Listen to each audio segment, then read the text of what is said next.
When one man found a ridiculous amount of money in a storage unit, he was happy, to say the least. That is, until he heard someone knocking on his door. To his surprise, it was the police, and he was unprepared. Hello, wonderful people. I'm Jamie Buck from WonderBot, and here is... Man finds cash inside storage unit. Hours later, hears police knocking on the door. Before we begin, make sure you smash the like button, subscribe to our channel, and click the notification bell for more amazing videos.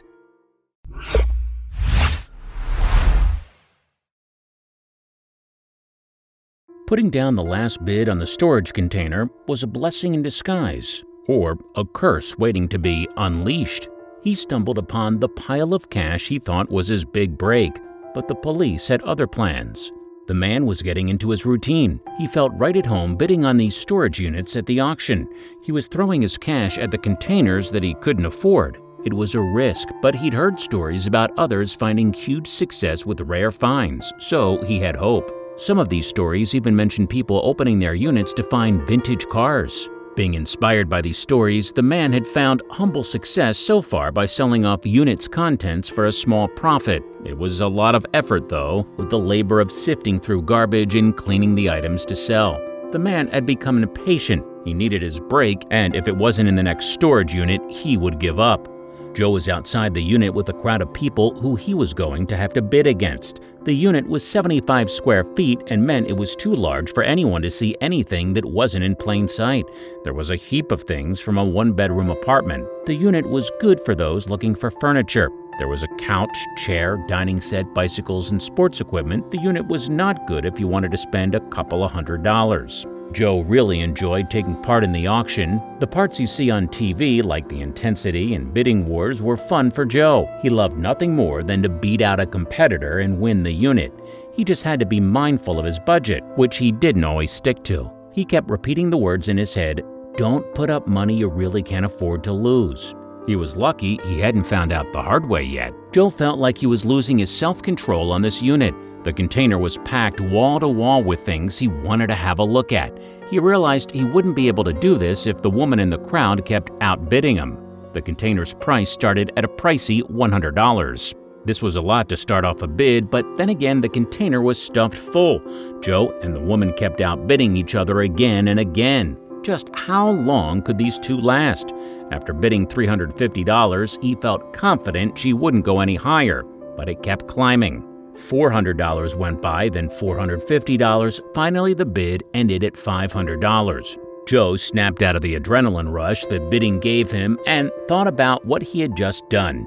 He needed there to be something worthwhile in the locker, as he was the one left with the locker for a whopping $500. Almost the entire crowd walked away from the unit now. They didn't win anything and didn't want to stick around. There were a few stragglers who were interested to see what the winner would find in his unit. To their surprise, they really wished they had won the bidding war when they saw what Joe emerged with. As Joe sauntered into the container, he noticed the old furniture he'd seen before. There was enough space between them to squeeze through. Joe was concerned all this furniture wouldn't nearly cover the cost of the unit. There had to be something of value here somewhere. Joe started his search for hidden treasure, hoping to find a big break.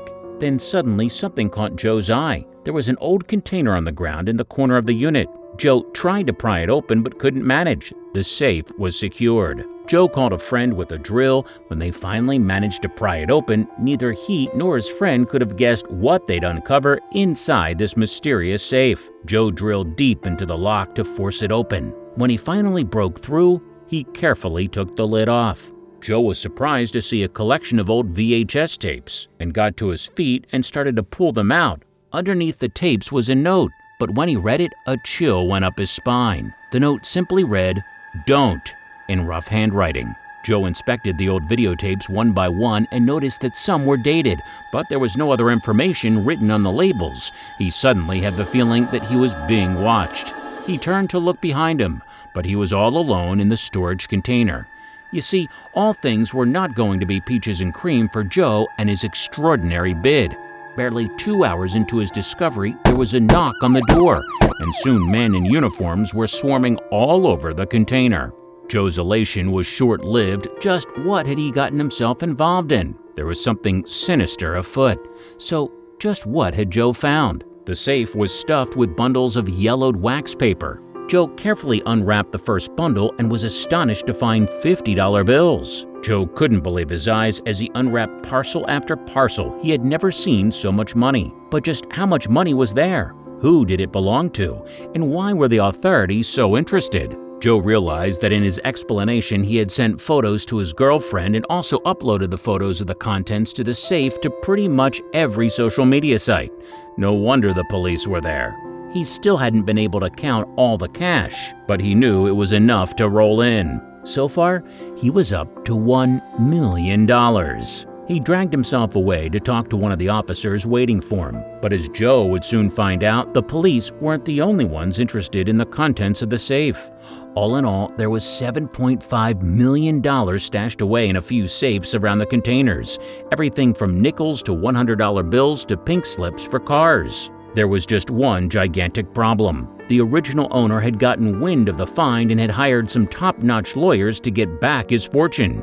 Joe was in trouble. Almost as soon as Joe had found the huge amount of cash, he started to receive threats and things started to take a frightening turn. What had started out as amazement and the find that dreams are made of had quickly started to become a living nightmare. Questions raced through Joe's mind as he lay in bed at night.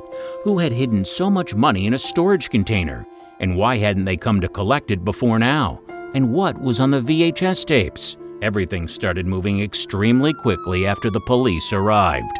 Soon after, Joe got a call from the lawyers telling him in no uncertain terms he must return the money, but that he could keep $600,000 as a finder's fee. Joe had some quick thinking to do, but he wasn't sure he wanted to tangle with the original owner of the safe. Joe had been told in no uncertain terms to leave everything he had found until the case wound up, but a man's curiosity could only be kept at bay for so long. He had to know what was on those tapes. One sleepless night, he carefully opened the plastic bag they had been sealed in and popped one into an old VCR and pressed play.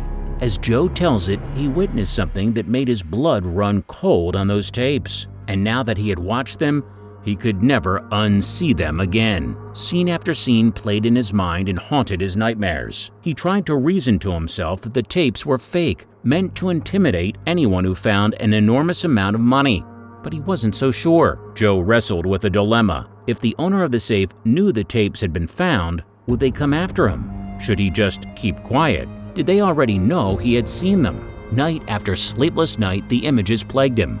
So what had he seen on those tapes? Joe's curiosity had finally led him here, and he had discovered something he certainly wished he hadn't. What was on the mysterious tapes? We might never know. He refuses to disclose what he had seen, but all we know is that now he was well and truly frightened for his life. Was all that money really worth crossing these people? And did they even know they had left the tapes in the safe? After consulting with his friends, Joe learned that in the state of California, once a unit had been sold, the contents were no longer owned by the delinquent tenant. He had full rights to keep anything in the unit. After all, he had purchased it fair and square. But the lawyers were not going to back down that easily. Thinking that they were doing Joe a service, they upped the finder's fee to $1.2 million and they started playing hardball. Who knew what these people were capable of? Joe began wondering just how someone forgets $7.5 million in a delinquent storage rental. Not someone good, it seemed. But how bad would things get? So would he only get $1.2 million? That's a huge amount of money in anyone's book, but still not quite like the huge figure that he had just felt in his hands while unpacking wad after wad of money. He didn't like the fact that he was being strong-armed, but there was also the moral dilemma. It was now his money, but he didn't do a thing to earn it. Perhaps he should give it back? The thought was not sitting well with him. After much deliberation and amongst near threats, Joe decided that splitting the money straight down the middle would be a fair split. After all, the now previous owners had left the container unpaid for a lot more than a couple of months, in fact almost a year, without responding to the letters sent by the store owners, and the debt was exactly why the auction had happened. A storage owner says, "I really don't make much money out of auctions. It's to try to cover our expense. 90% of the time, I don't cover my losses. One unit may have cost me $600 and the person bids at $400, so my revenue has still suffered a loss. An unpaid unit does not make any money. The sooner the delinquent tenant can be moved out, the sooner a paying tenant can move in.